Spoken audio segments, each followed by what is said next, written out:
이번 사태에서도 늘 말씀드렸지만 우리 사회의 엘리트에 대한 규정을 새로 할 필요가 있다. 네.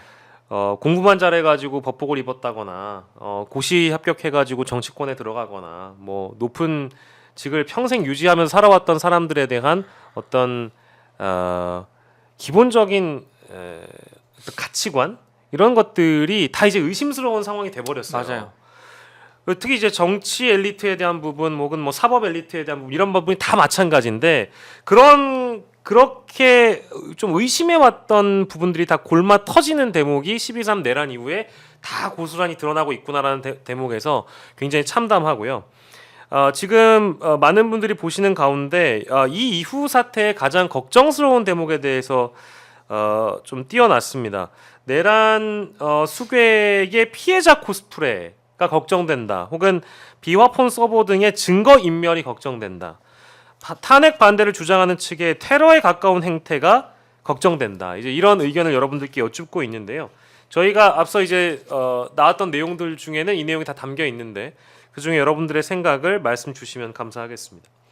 하지만 이제부터가 또 중요해졌습니다. 제가 이 방송에서도 여러 차례 말씀드렸지만 국민 여러분께서는 12.3 내란을 막으셨던 분들이고요.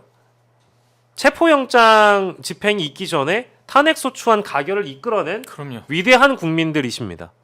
체포영장 실패했지만 2차에 집행되게끔 길을 터주신 분들도 국민 여러분들이고요. 그 이후에 윤석열 구속까지 이뤄냈지만 그 이후에 반작용이 윤석열이라는 내란 수괴의 석방으로 이어졌고 오늘 증거 인멸을 시도했고 그 체포영장 집행을 방해했던 수뇌부들에 대한 구속영장 기각까지 오게 됐습니다.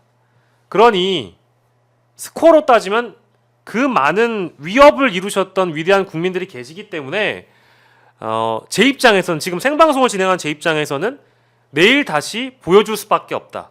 더 많은 분들이 광장에 나와서 국민들의 뜻을 표현할 수밖에 없다. 다시 정치는 늘 국민들이 해왔습니다. 정치인들이 하는 것 같아도 엘리트들이 하는 것 같아도 국민들이 해왔습니다. 국민들이 보여줬기 때문에 역사를 만들어낸 전례가 무수히 많습니다. 위태로울 때 항상 국민들이 해냈습니다. 때문에 지금의 이 결론이 굉장히 분노스럽고 참담하고 허탈하더라도 내일 당장 보여줄 수밖에 없는 현실이라는 말씀을 저는 드릴 수밖에 없겠네요. 예, 이제 뭐 우리 두 분께 마무리하는 차원의 말씀을 좀 듣고 저희가 그 결론을 좀 수렴하고 정리해야 될 것 같은데요, 신인규 변호사님. 저는 뭐 대한민국이 민주공화국이고 또 모든 주권이 국민에게 있고 권력은 국민으로부터 나오기 때문에 지금 현실은 그렇게 안 보이는 것처럼 우리가 보더라도 본질은 바뀌지 않을 겁니다. 그래서 저는 국민들의 그 위대한 힘을 지금은 믿고 의지하는 수밖에 없다라는 생각이 들고요. 참 오늘 이 결정을 바라보면서 좀 갈 길은 멀지만 그래도 우리가 뚜벅뚜벅 한 걸음씩 가다 보면 그래도 결국 국민들이 해내시는 그 장면을 보게 되리라는 저는 확신을 갖고 더 용기를 가지려고 하고요.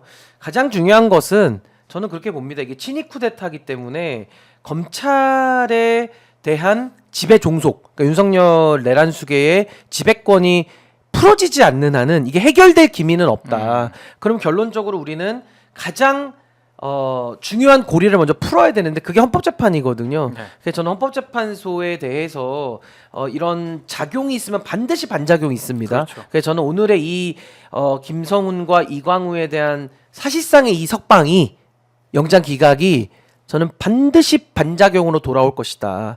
저는 국민들의 민심이 저는 허용치 않을 거라 보고요.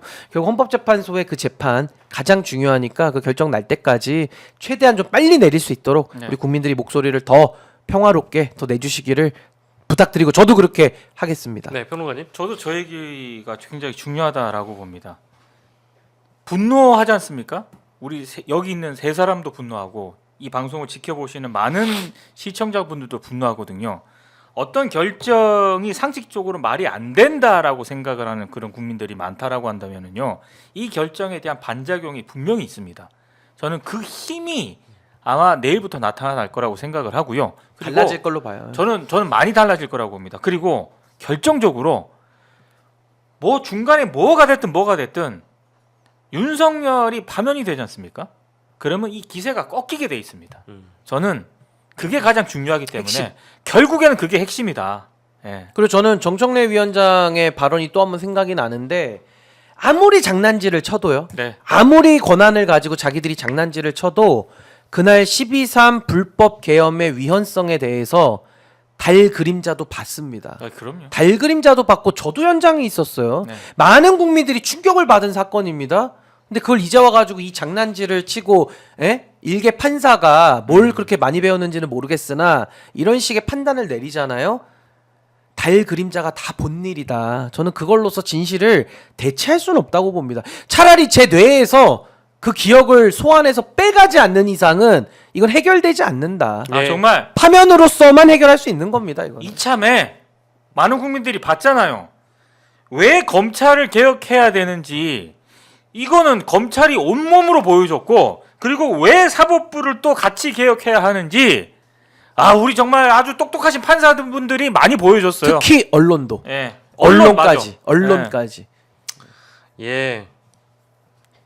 근데 그 내란성 증후군은 저도 막 지금 또 오는 것 같네요. 이게 막 소화가 갑자기 안 되고 오늘 이게 사실은 갑자기 이 내용 들으니까 오늘 사실은 주제 중에 뒤에 재밌는 게 많았어요. 그러니까 권성동 원내대표가 제작했다고 하는 이재명 망언록에 보면 이런 대목이 나옵니다.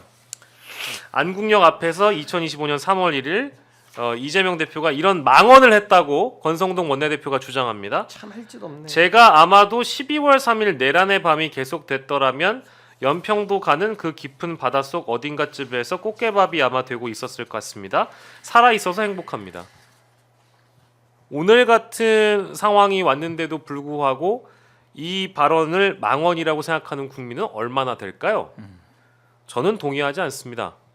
이것이 망언이라고 한다면 글쎄요, 국민들의 감정을 전혀 이해하지 못하는 것이겠죠. 지금 국민들이 느끼는 어떤 우려감과 분노, 절망감이라는 것은 이게 계엄이 성공했다라면 어떤 나라가 됐을까? 그렇죠. 야, 이거보다 훨씬 더 무식하게 밀어붙이고 지들 세상이 된 것처럼 대한민국을 완전히 망가뜨렸겠구나. 그런 생각 하지 않겠습니까? 그래서 12월 3일 내란이 성공했더라면 우리 국민 모두가 어떻게 됐을지 모릅니다. 저도 평론가님도 우리 신인규 변호사님도 이 방송을 시청해 주시는 국민 여러분들과 시청자분들께서도 이 순간 그래도 내란 수괴가 탄핵 심판이라는 데에 걸려 있고 형사 재판에 기소가 돼 있기 때문에 그나마 우리 민주주의 체제가 유지될 수 있었다라는 점, 그걸 유지되게 만든 분들도 다 여러분들 덕에 그렇게 된 겁니다. 이런 이야기를 하려고 저희가 모였는데 좀 일촉즉발의 상황이 터질 만한 속보가 터졌었네요. 한 말씀만 예, 말씀.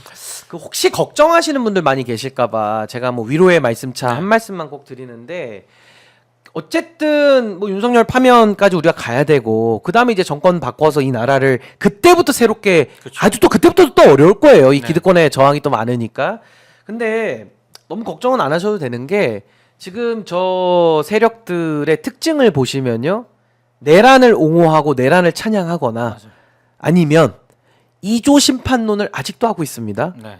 뭐 예를 들면 뭐 유승민, 이준석, 뭐 안철수, 뭐 누가 있을까요? 원희룡, 뭐 김기현, 나경원, 뭐 대선 주자로 거론되는 사람들, 뭐 홍준표, 오세훈 여전히 내란을 옹호하거나 여전히 이재명 대표에 대한 악마화 내지는 이재명 그 포비아 요거밖에 없어요. 무슨 얘기가 그밖에 아니 없나 봐. 무슨 새로운 얘기를 합니까? 무슨 반성을 합니까? 그러니까 점수를 딸 수 있는 얘기를 단 하나도 뭐 안 하고 있거든요. 저는 그런 주자를 본 적이 없어요. 워딩도. 그래서 워딩 솔직히 별로 보지도 않아요, 저는. 뭐 들어봐야 똑같은 얘기니까. 맥락이 똑같거든요. 그러니까 제 얘기는 내란을 옹호하고 여전히 한동훈 대표가 보여줬던 실패 전략, 2조 심판론 이걸 지금도 팔거든요. 그러면 앞으로 또 어떻게 되겠습니까? 지금까지도 계속 심판받아 왔는데 또 심판이에요. 그렇죠. 더 센 심판이에요. 국민들이 못 있습니다. 이제는 개돼지가 아니에요. 1년마다 기억이 사라지지 않습니다. 이제 각인이 돼요. 각인이. 그래서 저는 내란만 옹호하고 여전히 이조 심판론만 부르는 저 세력은 영구히 정치권에서 퇴출될 것이다. 그러니까 너무 걱정하지 마시고 우리는 지금 우리가 할 수 있는 일을 하면 됩니다.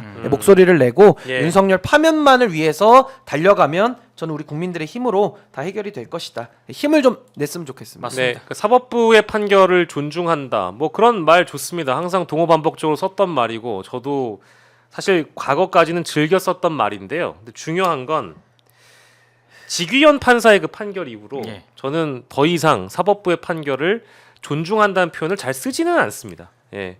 알겠지만 의심해 볼 대목이 있다면 얼마든지 의심하겠다. 사람이 하는 일이니까요. 근데 허준서 판사의 과거 판결을 보니까요. 이런 판결이 있는데요. 국민건강보험공단이 2020년 코로나 시국에 광복절 집회를 주도한 사랑제일교회 목사 전광훈 씨를 상대로 코로나19 구상금 청구 소송을 냈는데 받아들여지지 않았다. 예, 이거를 받아주지 않은 사람이 바로 허준서 판사라고 합니다. 그때 당시 민사합의 33부였고요. 전광훈 씨와 사랑제일교회를 상대로 건보공단이 제기한 2억 5천만 원의 구상금 청구 소송에서 원고 패소로 판결했다. 물론 이 하나의 판결이 허준서 판사의 모든 것을 설명하진 않습니다. 일반화하진 않는데 요 대목만 보더라도 뭐랄까요, 공감 능력 좀 부족하신 분이 아닐까 이런 생각이 들었습니다. 예, 오늘 아이고 어떻게 하다 보니까 너무 시간을 오래 쓰긴 했는데요. 그만큼 좀 심각한 뉴스가 오늘 있었습니다. 막 마무리하는 시간에 들어오신 분들이 계실까봐 다시 한번 말씀드립니다만 서울 서부지법의 허준서 영장전담 판사가 김성훈 경호처 차장에 대한 구속영장 그리고 이광호 경호본부장에 대한 구속영장을 기각했습니다. 예. 이 소식 마지막으로 전해드리면서 김성훈 구속영장 기각 이후에 가장 걱정스러운 사태를 오늘 시청자분들께서는 비화폰 서버 등의 증거인멸로 꼽아주셨습니다. 이 의견까지 전해드리면서 오늘 이 시간 마치도록 하겠습니다. 예, 좀 금요일 밤을 좀 씁쓸하게 여러분들과 인사드리게 됐는데요. 다음 주 월요일에는 여러분들에게 좀 웃으면서 소식 전했으면 좋겠습니다. 오늘 긴 시간 함께 해주신 우리 민동기 평론가님 그리고 신인규 변호사님 너무너무 감사드리고 끝까지 시청해주신 여러분들 대단히 감사드립니다. 여러분 고맙습니다.